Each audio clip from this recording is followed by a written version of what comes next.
I woke to the ocean's breath, salt spray on my face, the sail snapping above, the world hushed and waiting.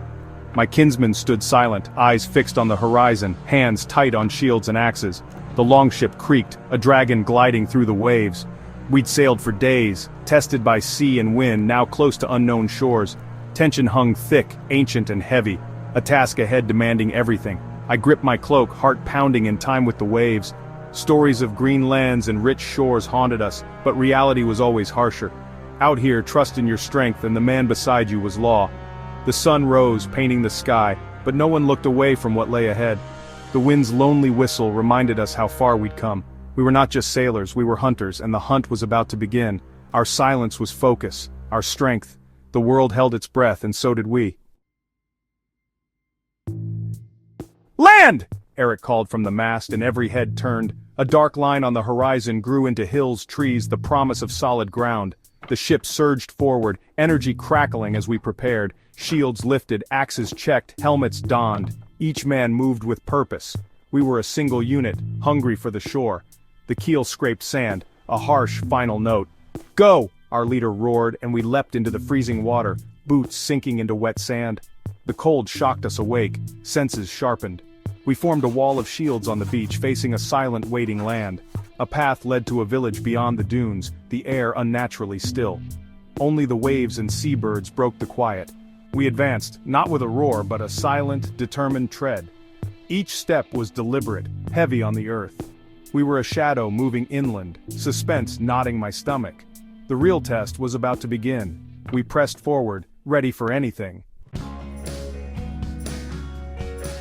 The village was empty, doors open, fires cold, lives abandoned in haste. Silence here was heavier, echoing with fear and loss. We walked among deserted homes, the only life a nervous chicken beneath a porch. No enemy waited, only absence and the things left behind. A child's toy, a blanket on a fence. I'd prepared for battle but found only emptiness and doubt. Was this victory? It felt hollow. My kinsmen searched in silence, faces unreadable. We were the storm they'd fled, the emptiness our creation. The wind's mournful sigh carried the village's sorrow. My axe felt heavier than ever. Rounding a storehouse, I found her, a young woman, frozen in fear, clutching a bucket. Our eyes met, the world stopped. She didn't scream, just stared, brave and terrified. I stood axe in hand but saw not an enemy, just a person whose life we'd upended. Her fear was a mirror. I saw not a warrior, but a man far from home. The silence was a standoff of wills. What is true strength? The question echoed louder than any war cry. I lowered my axe, stepped back and nodded, a gesture of respect I barely understood. I turned away, leaving her in the shadows. The moment was brief, but it changed everything. I rejoined my kinsmen, feeling apart. Doubt tightened in my gut. The questions only grew louder. We left the village quietly, carrying supplies, grain-fish tools, but no glory. The journey back to the ship was silent, the mood heavy.